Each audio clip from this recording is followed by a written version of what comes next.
Bom dia, boa tarde, boa noite. Bom, pessoal, eu estava preparando para gravar um vídeo com outro tema, né? Algo seria ser algo relacionado à maturidade, por exemplo. Mas vai ficar para um próximo vídeo. Por quê? Devido a esses últimos acontecimentos no mundo, principalmente agora o que está acontecendo lá na Ucrânia, no leste europeu e toda essa tensão com essa guerra que vem ocorrendo, eu decidi gravar esse vídeo aqui para trazer uma reflexão muito importante. Então, assim, é uma coisa que não só a gente coloca no campo geopolítico, mas também na nossa vida em geral, que é o quê? Que a fraqueza sempre vai atrair a agressividade. Bem forte isso, né? Pois é. Bom, então, certa vez eu lembrei de uma vez eu conversei com uma velhinha, uma senhora de idade já teria por volta dos 80 anos. Ela disse uma coisa bem interessante para mim. O meu filho, né, as pessoas te respeitam pelo mal que você pode causar. Bem forte, né? Uma coisa bem assustadora. Eu fiquei olhando para ela assim, como assim? Aí parei, pensei um pouquinho, mas depois eu entendi mais ou menos o que ela disse. Né? E com o passar dos anos, isso aí já tem muitos anos, com o passar do tempo, as coisas que eu fui sofrendo por experiência própria na minha vida mesmo, e que eu vi acontecendo com outras pessoas, né, eu entendi o sentido, o que ela quis dizer com isso. Bom, e o que tem isso aí tem a ver? Você pergunta pra mim, Vinícius, o que é que tem a ver com as calças? Você está falando de contexto geopolítico, com uma guerra que está acontecendo lá no leste europeu, para isso que a velhinha te falou. Né? Bom, tudo a ver. Então a gente vê assim que o que está acontecendo. A Rússia, né, já vem anunciando há um bom tempo, em resumo, né, a Rússia já vem anunciando há um bom tempo, já estava se preparando para a guerra, estava essa iminência aí de conflito e aconteceu o que aconteceu. Está lá atacando fortemente a Ucrânia. E por que isso está acontecendo? Né? Em grande parte, né? Ou seja, um bom motivo para isso estar acontecendo, né? Além de, claro, todo o contexto histórico, né? Econômico, social, né? E político em si, mas tem um fator aí que levou e incentivou a Rússia a esse ataque. É o que? A frouxidão, a falta de postura dos adversários. Adversários no sentido assim de quem poderia estar ali combatendo. Né? Então a gente assim, o que é que a gente vê? Um mundo ocidental, né, cada vez mais fragilizado. Né? Enfim, não tem nem muito o que falar sobre isso. Seria até um vídeo para um próximo tema, uma próxima discussão. Mas que em resumo, a gente está vendo aí uma geração cada vez mais assim de homens que não tem mais nem 5% da masculinidade e da força que os homens do passado tinham, de pelo menos décadas atrás. Aí também isso reflete nos líderes, né?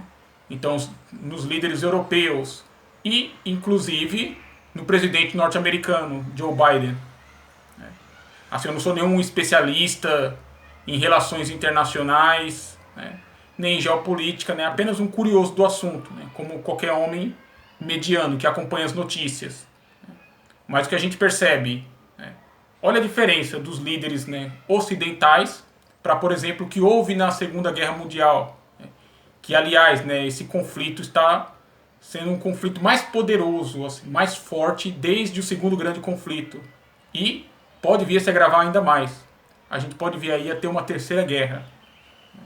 É muito grave. Então a gente vê não somente pela Rússia, mas por aquele outro país oriental, né, o grande dragão do Oriente, né, que vem crescendo e impondo ameaças cada vez mais. Né, seja no leste europeu e também o que está acontecendo no Pacífico. E voltando a repetir, na verdade, então a gente tem aí líderes ocidentais verdadeiros frouxos. Ou seja, que não tem aquela postura, aquela firmeza que, por exemplo, havia ali no momento da Segunda Guerra Mundial, na década de 40. Infelizmente. E é o que acontece, né? Esse eixo que está se formando agora entre Rússia, o dragão do Oriente, né? Inclusive Irã, está parecendo até muito mais perigoso, mais violento, né? Do que o eixo Alemanha, Itália e Japão, que foram lá no segundo grande conflito.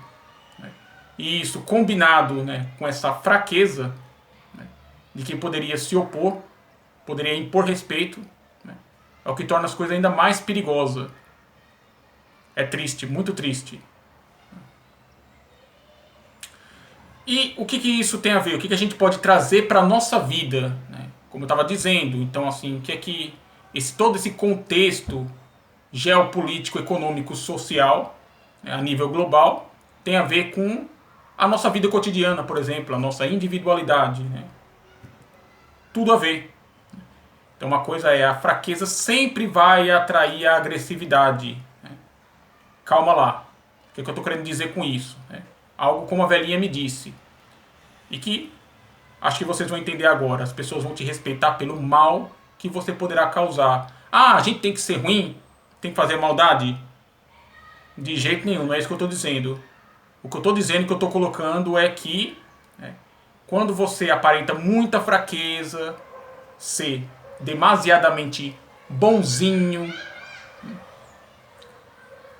bonzinho que eu digo entre aspas, né, que isso não é sinônimo de ser bom, mas enfim, ser um verdadeiro banana, não saber dizer não, enfim, ser extremamente pacifista, né? Por quê? Porque pacíficos devemos ser, com certeza. Devemos sempre prezar pela paz, pelo amor. Mas isso não quer dizer que sejamos totalmente inofensivos. Inofensivos e a ponto de ser um pacifista banana. E o que acontece, né? O outro lado, que não tem escrúpulos, que é perverso, né? Ou seja, o lado realmente do mal vai simplesmente montar em cima. E aí, meu amigo, minha amiga, já era. Né? E isso acontece na nossa vida, eu digo por experiência própria. Né? Quanto que eu já fui besta, que eu já fui babaca, não sabendo dizer não, e as pessoas apenas montaram muito em cima de mim. Né? Pintaram e bordaram comigo, né? Que é coisas, problemas que até hoje eu estou sofrendo as consequências, infelizmente. Mas que aquela coisa, sempre há tempo de acordar, de despertar, de refletir. Nunca é tarde, mas acorde o quanto antes. Como dizia o grande Sun Tzu na arte da guerra, na paz, prepara-te para a guerra. Então, mesmo em momentos de paz, a gente devemos ter o quê? Pulso firme, ser forte, estarmos preparados para lutar, para que realmente venha a paz. A gente sabe que até nosso Senhor Jesus Cristo, né, teve ali uma explosão ali no templo, fez o chicote e expulsou os vendilhões. Né? Ou seja, então, pacífico sim, pela paz sim, né? Mas inofensivo não. Porque lembre-se, a fraqueza sempre vai atrair a agressividade. Né? Fica a reflexão.